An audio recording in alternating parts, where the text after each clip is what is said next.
안녕하세요. 김서희 세무사입니다.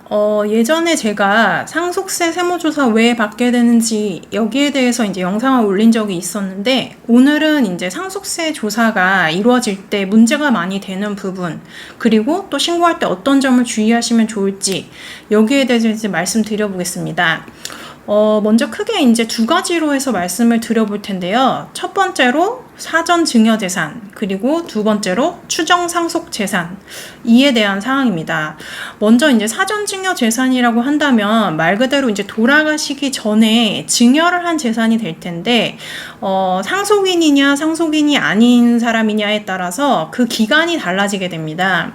즉 상속인에 해당되는 경우는 10년, 그리고 상속인이 아닌 사람에 해당되는 경우는 5년, 이 기간 내에 증여가 이루어졌다면 상속세 신고 시에 이 사전 증여 재산은 합산되게 됩니다.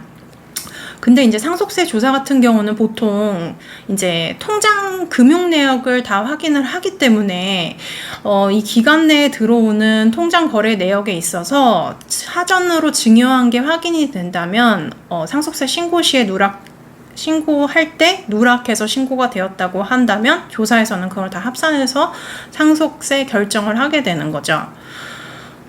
그리고 이제 두 번째로 아까 말씀드린 것처럼 추정 상속 재산. 추정 상속 재산은 조금 어려운 개념이실 수 있는데, 예를 들어서 이제 돌아가신 분 입장에서 재산을 처분했다든지 아니면 통장에서 현금을 인출해서 사용했는데 그 사용처가 불분명하다든지, 혹은 이제 부채가 있는데 그 부처의 사용처가 불분명하다든지, 이런 경우에 그 금액에 대해서 소명을 해야 되게 됩니다. 그리고 그 소명이 적정히 이루어지지 않는다면 그 금액은 추정 상속 재산이라고 해서 상속세 결정을 할 때 가산이 되게 되는 거죠.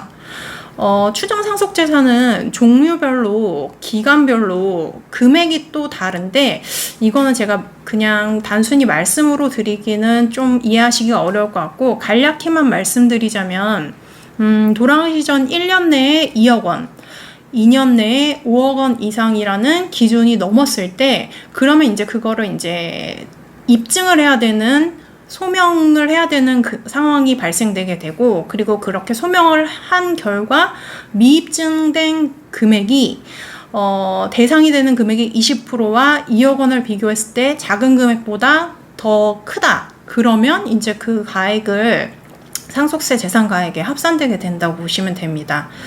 좀 말씀만으로는 좀 이해하시기 어려울 수 있지만, 오늘 제가 말씀드리고 싶었던 거는 상속세 신고를 할 때나 아니면은 신고 후에 조사를 받게 됐을 때 많이 문제가 되는 사항, 모르고 계셨다가 문제가 되는 경우도 많이 발생이 되거든요. 그래서 사전 증여 재산과 추정 상속 재산, 여기에 대해서 좀 인지하고 계시면 좋을 것 같아서 말씀드려봤습니다. 네, 오늘은 이상으로 마치겠습니다. 감사합니다.